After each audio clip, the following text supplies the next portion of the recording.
Hello everyone and welcome to my first video of 2021. I hope we've all had a good set of holidays, taken care of yourselves and taken some time to yourselves to, maybe do some hobbying or do whatever it is that helps you relax at the end of the year. For my part, I'm very excited to now be able to show you this video, me painting Wołodyjowski, the first character model that I painted up since I broke my wrist last summer. Wołodyjowski is from the tabletop game Anno Domini 1666, which ran by Kickstarter I think a couple of years ago, and I just got it delivered right before Christmas. The models themselves are of an okay quality, though they are made of a sort of soft plastic. A lot of it is bent, and there's a lot of flash lines and stuff you may need to clean up, so I'll show you how to do that in this video. I intend for this video to be a bit more technical and a little less about just the painting side of things, talking about how to prepare your models, how to prepare your palette, and how to mix your paints, so that those of you who are beginners and maybe just getting into miniature painting via these board games can get an idea of what you're looking at and how you can go through doing that fairly quickly and easily. The simplest thing to start with is just a metal file like this. This is from a simple craft set, the cheapest possible one I could find, and as well some high grit sandpaper. With the metal file, I'm going to go in and I'm just going to take off the broadest parts of these flash lines. If you don't know what a flash line is, it's that sort of line of raised plastic at the edge of the model where the mold shut over him. So there's sort of a seam where the plastic may have seeped into the mold's creases. As well, there's some little parts on this wobbly sword where there's some sticking out sort of spare bits of plastic artifacts from the molding and casting process. Going in with the big file is good for scraping away the boldest parts of these mold lines and flash lines, but if you go too hard with it, you are going to damage the model and leave in streaks because of the coarse grit on it, so I use a finer piece of sandpaper here to get into the actual nooks and crannies and do all of the finishing work. In many cases, you'll find that you can just sort of rub it back and forth a little bit, and at this scale, you'll erase most irregularities, especially on a soft plastic like this, fairly easily. If these were metal miniatures, you might have to do a little more work, but fortunately that's not the case here. There are quite a few areas on this model that have fairly wavy textures as a result of them trying to represent cloth, for example. Like that flash line you can see just running down the side of his chest here. To get to that, you can't use your sandpaper flat. You can fold it in half and then use a corner to just get inside, and it'll sort of mold to the shape of the actual crease you're working on and prevent you from sort of just rubbing over the top and sanding down the actual detail without actually getting the mold line out of the creases. When you're doing that, make sure to swap out your sandpaper or move the crease frequently, because you will wear down that one line along the sandpaper fairly quickly. For even tighter creases, where just applying the pressure with your fingers on the back of a folded piece of sandpaper can't quite do it, those areas in the buff coat itself continue to be a bit of a problem in that regard. You can take the sandpaper, and what I do here is I've got a pair of bent tweezers, or angled tweezers for getting into small nooks. Just bend the sandpaper around it and pinch it like so. It's a bit of a, finger gymnastic dexterity test. But by doing this now, you're ensuring that there is a hard surface behind the sandpaper that you can use to actually apply pressure when you're sanding. Using tweezers is pretty good for this because the pinching action of the tweezers can hold it in place while also having a fairly fine tip to actually press on things in small areas. But if you wanted to wrap it around a toothpick and maybe staple it on one end, tape it, pinch it, hold it, whatever, that can also work, as long as you use a toothpick with a relatively fine tip so you can get into these little nooks and crannies. Of course, getting in and removing all of the flash lines isn't necessary, it's more a question of looks. The ones on these models are pronounced enough that they could be showing through your painting if you don't remove them. Here I'm holding up, finally, at the end of all my sanding, the finished model, or finished as far as preparation goes, where you can see it smoothed off on the front of the boots, the buff coat, the jacket over his shoulder, etc. And it's smooth enough now that I'm happy it won't show through my painting or interfere with my painting, catching the brush, ruining my bristles, that kind of stuff. What I've got now is hot, soapy water and a toothbrush. I'm going to dip the model in the hot, soapy water. I'm using the heat of the water to soften up the plastic even more so that I can reposition the sword. The toothbrush is going to be for scrubbing it afterwards. Don't scrub it right after going into hot water because, it's soft plastic. You're actually going to bend things out of place, damage it, maybe scuff up the surface. Once you've dipped it in the hot water, the plastic will be very soft to the touch, and you can use this time to take any protruding bits, for example the sword on Wołodyjowski here, and just press it back into the shape you want with your fingers. After a few seconds, it'll stiffen back up, and in this example, the sword is going to be back to being largely straight the way it should be. If you need to make any more adjustments, dip it again, get it warm, it'll become flexible, etc. You can use this to touch most things up on a lot of these common Kickstarter board game models. Just be careful when you're doing so that you're not applying pressure somewhere you don't want and bending something else out of place. That's sort of the risk with these models. The fact that there's soap in the water as well is going to help sort of with this next step, where we're going to go back in with a colder water and rinse everything off. The soap itself should have gathered any mold release materials that are on the model. This is to say, there are products that you can put in your molds when you're casting miniatures to help them come out cleanly without damaging them or without them sticking into your molds after the actual production process. And a lot of these models can come with a little bit of that on their surface from the factory. If any such products are remaining on the surface, or dust, for example, if you're painting models that have been in your backlog for a long time, these will stop the paint from sticking quite as well as it should, and in some cases you can have your primer bubble up or peel off later on when you're actually painting, and that's just no fun at all. So a quick little wash on your miniatures before you paint them is, in my opinion, I mean, it's too easy to skip, really, considering the consequences of not doing it. After that, I take one of my homemade painting grips and just press the model on. This will help me hold it throughout the priming and painting process so that I can paint around the rims of the base and I'm not always getting my fingers in the way when I'm trying to hold the thing and flip it over and figure out where to hold it without touching a painted area, for example. If you do want to see how to make those painting grips, I have another video on my channel. Just look up painting grips and you can see they were made with dollar store materials, and frankly, they're kind of a must-have in my opinion. For priming the model, I am going to use an airbrush. If you're a new miniature painter and you don't have an airbrush, as I can't imagine why you would, unless maybe you paint cars, I suppose, you don't need to use an airbrush for this. I use an airbrush for a few specific reasons, and I do recommend that an airbrush be one of the first items you purchase if you are looking to paint miniatures on the regular as your hobby. But you don't need it. In my case, the airbrush provides me with a very thin coat of primer over top of the miniature. That means that it's not going to obscure any of the surface details, fill in the face, for example, by applying too much or too thick of a primer. The primer I use as well, Vallejo Surface Primer, works fine with a brush, but I have found that brushes can induce quite a bit of air into the primer as I apply it, and I can get bubbling sometimes if I'm laying it on too thick. So if you are going to use Vallejo Surface Primer, which is a good primer in my opinion, I've used it on lots and lots of models, and it provides a nice rubbery surface that paint sticks to well. It's a very deep black, and it's very solid. It holds up to a decent amount of wear. If you are going to use it though, and you do not have an airbrush to put it through, then use a little bit of caution when you're applying it. Don't use a brush with old bristles that have a lot of room between them that are going to press bubbles in or move the surface around, and apply it very, very thinly. You're better off applying a very light coat and then going in a second time than you are trying to put on a thick coat and getting impatient and letting it pool in recesses and give you a bit of a weird shape and a weird look to the model. One thing to note though is you may have heard of thinning your paints. Never thin your primer. Primer is a very specific product that is meant to create an uninterrupted surface over your model that gives basically better adhesion to later paints. It helps paint stick to the model, and as well as giving you a base color that is even for you to paint over top of. If you thin your primer, you lose a lot of those features because it's lost a lot of its consistency. The next thing I'm going to do, because again I have an airbrush, so I'm going to use it in this case, is I'm just going to apply some white paint over the top. This is a Vallejo Model Air brand. I can use white paint and thin it out, but I have this one kicking around from the past. Applying it from above is what's called a zenithal highlight. You're highlighting from the zenith above the model. And it gives you basically sort of a very rough idea of light mapping, so where light would be coming down from above onto this model. It can show through your layers of paint a little bit and influence upper coats that you lay on, so it'll give you a little bit of a cheap highlight later on. It also will just serve as a guide for my eye to highlight details because they're highlighted from above and I can see what I should be painting as light and what I should be painting as dark as I move forward. If you don't have an airbrush, you can do this by brushing from the top down onto the model, just using a brush and some white paint. It's a little rougher, but it works.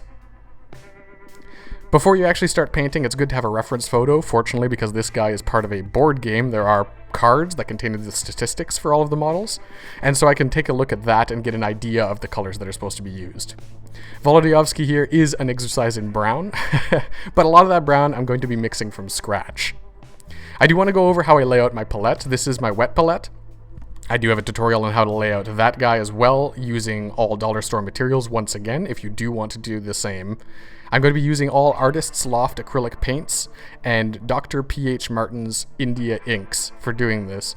These are both fairly cheap materials, both of them available at Michael's, which is a brand of art store in North America. If you don't have a Michael's around, I'm sure your local art store has some equivalent of cheap crafting paints.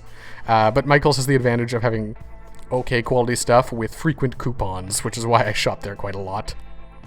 Artist's Loft being their brand of paint, and Dr. P.H. Martin's just being an ink that I find there. It's also available on Amazon, as far as I remember last time I checked.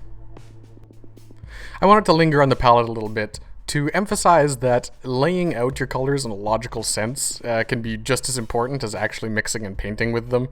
In the same way that before you start cooking in a professional manner, you perform mise en place, which is to say you lay out your ingredients and you make your workspace make sense for you, laying out a logical palette so that your paints are next to paints that they're going to be used for and they leave a lot of space for mixing in the center like this is, in my opinion, pretty important. And not doing this and not planning your colors out ahead of time a little bit can be one of the easy frustrations for a new painter to encounter and for you to just, maybe get tired of working around as you're getting into painting. Especially with a relatively small palette compared to larger flat ones that you might be using for painting on canvas, for example. You may find that using your space to a premium is quite important. All the materials I'm using here are fairly cheap to acquire, which hopefully means this should show a decent entry point, and also I'm trying not to use any more expensive technical paints or metallic paints that you might find to sort of enhance this. Those are really, really easy to use, and I strongly recommend them if you're new to painting. Use a metallic paint to paint the metal bits. It's very rewarding to see things turn shiny after you've painted them, and it's a lot of fun.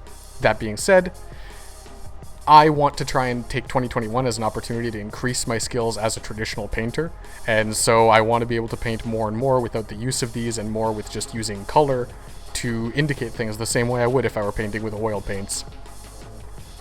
Here is one of the first big revelations I made in terms of mixing paints. I always had a hard time mixing the browns I wanted to, but I finally looked at how the sort of color triangle in a illustration software works. I'll throw up a little screenshot here in the corner. There you go. And what I finally noticed, and this is going to sound kind of stupid maybe, but brown is just a dark orange. And mixing from an orange down and desaturating it using mixtures of black and white to sort of desaturate something out with gray, darkening it with black, lightening it with white, you can get quite a lot of browns, all the browns you might need. So really all of my browns here, although I do have a brown paint and a brown ink on the palette, I'm going to use them just for sort of pulling the tones of my brown paint a little bit here and there, but I'm not going to use them as the main brown. I'm actually going to try to mix all the different browns, so the buff coat, the jacket on the back, the skin, all from sort of blends of this red, yellow, black, white mixture. And I was very, very happy with how it turned out, to be honest. If you're a beginner painter, again, using the technical paints and using what paints you have available is definitely a great idea. There's no sense getting hung up on using suboptimal materials when you're just learning the techniques. I absolutely believe you should start with the best thing for you. But certainly if you don't have the money to be throwing at the full gamut of Games Workshop paints or something, don't feel discouraged. This is just an opportunity for you to learn actual fundamental artistic skills that are going to be useful to you for the rest of the time that you're doing anything artistically related. So as you can see here, I'm mixing out to try and form a gradient in my brown that I'm going to be using for the buff coat going forward. I'm going to do the same thing for every color, basically mixing a dark, a mid, and a light by drawing the paints down towards a whiter area. And that way I can draw from the dark paint first, the mid-tone next, and the highlight last. And I know they were all mixed from the same place, which means that they're all very similar in color and are going to look good next to each other. One of the tough things, even if you're going out and you're purchasing just the perfect paints from the craft store or whatever, and a different color of brown for all of your different shadow, highlight, whatever, you're going to find sometimes that these don't actually match up that well. They don't look like they're the same family of paint, if you will, and that can actually give you a bit of a weird look. Whereas if you know you mix them yourself, you know that these are all coming from the same place, they're all related, they're colors that look good next to each other because they come from a gradient of color. And I find that super satisfying to work with. Of course, your mileage may vary, but that's sort of my take on it right now. By doing this, I've mixed up a couple of different browns. There's the buff coat, which is sort of a more ochre brown. Lighter, it's going to go more towards tan and yellow. Darker brown for the actual coat across his shoulders and for his boots. And a redder brown that I'm going to use for the furs across the shoulders of the coat and around the hat. Once I've laid on that first coat of the darkest color, I go in with the mid-tone and just pick out the lighter areas. When you're doing this, try to leave the darker color in the recesses, the very deepest recesses, and at creases and edges between materials. This shows a little bit of shading in those areas. But don't leave too much of it. That darkest color is really for the deepest recesses. This mid-tone is going to fill in sort of between that and the highlight we're going to put on afterwards. On the reddish fur, I've just loaded a very small amount of paint onto my brush and I'm just dragging it across the fur to sort of highlight some of the higher areas on it, and I'm going to go in again afterwards with a lighter color into even smaller areas. This is going to give a bit of a patchy appearance that I actually want for this because it's supposed to look like a wild animal fur. I don't want it to be even all the way across. On the boots, we can take advantage of the actual creases that are modeled onto these boots and draw along those to highlight the top edges of them. Without creases on something like a leather boot, it can be very hard. A lot of models are sculpted with very smooth surfaces on their boots, for example, and that can be hard to pull out a little bit of texture on. For skin tones, once again, we're going to be working from one of these gradients, except it's actually going to be a three-way gradient from a single midpoint. So this center point is a brown with a lot of red mixed into it to make sort of almost a dark purple. And this dark purple is going to be the base for all areas of skin. However, depending on the area we're actually painting specifically, I'm going to change how it looks as it highlights up. So that dark color is unified and all of the skin looks like it's the same skin. It's not a different tone on different areas. But as it lightens up, different detail is going to come through. I'm doing one area where I just lightened it with pure white. Therefore, that purple is going to show a little bluer and come through as sort of more the color of 5 o'clock shadow, the stubble around the chin and jaw of Wołodyjowski here. One that's a little browner, so I drew a little more of that orange, and I'm mixing that out. That's the direction on the top left here, and just a little bit of yellow once I get to the highlights. That's the basic skin color, very brown, just based off of that original reddish brown. You know, the color I'm going for here in terms of a Caucasian skin tone. And then the other is redder. I mixed in a little bit of red and I'm pulling that out now to get a pink color, and that's going to be the pink of areas like the tip of the nose, the cheeks, and the lips. By mixing things up a little bit, you can get quite a bit of actual dimension into a face that is not very large. And I find a good face on a miniature model extremely satisfying. I just really do believe it's one of those pieces of physiology the human eye is drawn to. So whether it's you looking at your models later or whoever else you're playing with looking at these models, they're going to have their eye drawn to these faces. And if you got a little bit more detail on that face, it's not just, skin tone applied on, maybe some eyes drawn in there. It really does a lot to sell your model. Again, this is an area I want to linger on. I'm showing in the top left the area on the palette that I'm drawing the color from, so you can follow out from that central base tone through the mids and highlights of all the different regions of the face and skin. Here I'm using that bluish color to go along the jawline, that's for the stubble. Then I'm going in now with the pinkish color, sort of that top right area, and I'm going in for the cheeks, the nose, the reddish areas, the lips as well. The lower lip is slightly showing. And as well, the tops of the hands, just sort of a pinkish color along the tops of the hands. I want to give that red color to them so they stand out a little bit, because otherwise it's brown on the brown jacket behind, and that wouldn't look great. This final brown color, sorry about the focus, this final brown color is going in along the forehead and the fingers of the hand. Touch everything up as you go along and paint everything in still wet if possible, so the colors sort of mix together a little bit, and just try to be more and more refined as you get to higher and higher highlights. Note also that the direction you draw your brush can do a lot for putting some texture onto your model. So here I'm taking the brush and I'm trying to draw it sort of down in the direction of the fingers, so I get that sensation of ridges along the hands leading into the fingers as I go in with the higher colors. With the same thing with the forehead, I'm going to draw it in a line across the brows so that above it is still dark where it touches the hat, reflecting a bit of a shadow there, and the light is focused basically just on that raised edge right above the eyebrows. Now with the lightest pink, I can go in again and just touch an even smaller area, and this is pretty important, just touch a smaller area every time you go in, of the nose, cheeks, and lips, just to highlight those, but still leave that mid-tone visible around the edges. That's what gives it sort of a gradient look, and blends it into the colors you've put underneath. If you just cover everything up with your highest color, you don't get a gradient, you just get a dark color next to a light color, and it won't look quite as smooth. That being said, on a face like this size, that amount of contrast can still look good, so this is still worth a try, and you can refine your technique as you go along. From 3 feet away when this model's on a table, even just the basic level of highlighting out the high raised areas is going to put in a lot more detail. You might also find that your 3-way split with just a dark color, a mid-tone, and a highlight didn't bring things out as light as you want. You can just mix in a little bit of white at a time and pick out smaller and smaller areas as you go. I also strongly recommend, if you can, trying to do the eyes. I think eyes can look a little woggly, they're not great if you don't really take your time with them, so you see I'm making 3 or 4 attacks here, but the little eyes in the model's face will make little pops of white that do stand out at a distance, and I enjoy it.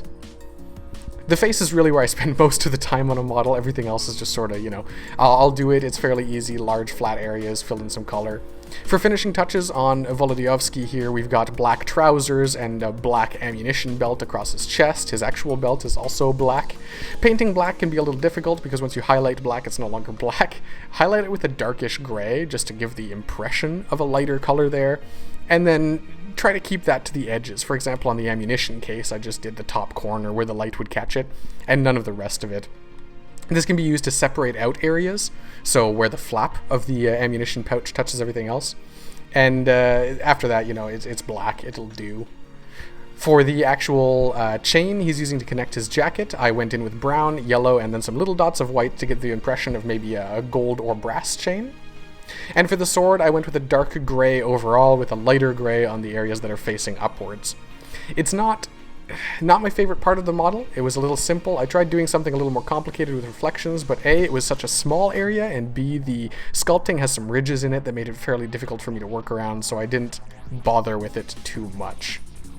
The top of his hat, according to the card, is teal, so I go in with a dark blue, then a mid-tone blue, and a lighter blue. The same thing, this 3-step process. That's why I'm not going to stick on that too much for this painting process. You get the idea from the more complicated areas, and hopefully you can apply that to the other areas. The feather on top of his head is a pale beige, followed by a dark brown on the end, just to give it a little bit of flair. And the base is a dark gray with a black wash. This is Nuln Oil. It's a kind of more expensive wash than I would normally use for things like this, but I have it laying around, so I'm applying it on. You could just mix any black acrylic with water, and I would recommend maybe a little bit of a thinner, just to, clear up the surface tension. That's what I have here is my homemade black wash. This is black ink and brown ink in water, and a little bit of Vallejo airbrush flow improver to improve the consistency a little bit. With this wash, I'm just going into very, very finely, with the brush very lightly loaded, draw lines along areas where similar colors touch. So for example, the area where his buff coat closes is 2 areas of buff next to each other, so just a very fine line of the wash on the sleeves of the coat, stuff like that. It can be helpful to do a little wash like this, but don't go overboard by any means. For the gorget, which I now realize was supposed to be metal, this is a blue-gray dark color applied on, and then I'm going in smaller and smaller areas with lighter and lighter colors. This is my first attempt really at non-metal metal, and so just pick it more and more towards the very edges of the gorget and just the raised rim in a sort of a little semicircular pattern. I'm picturing the sun coming in from sort of his top right, so I'm just drawing all of the light in from there and finishing it off with a tiny dot of pure white at the center to give it that real pop. For weathering on the model, I tend to keep this fairly simple. I don't like to obscure the model with a whole lot of weathering and dirt and grime that makes the colors not show up well at a distance. So I'm just going to grab a sponge here. This is a torn off piece of kitchen sponge. I dabbed it into a lightish brown, and I'm dabbing that both on the base and onto the base of his coat, just to give a little bit of dust there and give a bit of gradient over what is otherwise a pretty uniform colored brown area on his back. Just gives a little bit of detail. After that, I hit it with some matte varnish, and then I go around the edges of the base with flow acrylic from Artist's Loft, again cheap black paint.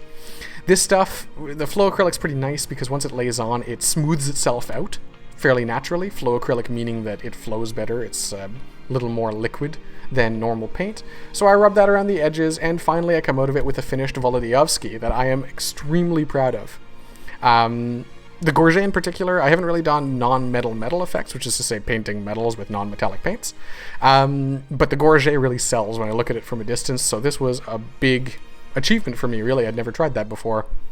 I hope you enjoyed it, and I hope you learned something from it. I hope any of you out there who just got maybe some new board games, some new Kickstarter games or something for Christmas, and are looking at painting the models, learned a little something about how to set things up and just the basic techniques that I use when painting models this way. If you do have questions, if you have another game you want to see, something like that, any clarifications you're looking for, throw them down in the comments. I do read them and I answer them as fast as I possibly can. And let me know.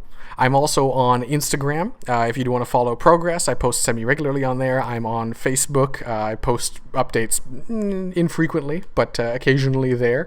And you can also get in touch with me that way. And I am also on Patreon. So if you do want to support me at all, you can go there. If you're looking for painting commissions and you live somewhere in Canada or the United States, you can also get in touch with me and we can see what we can do about that. Thank you all very much for watching. I hope you enjoyed. I hope you learned something. And as always, go play some games.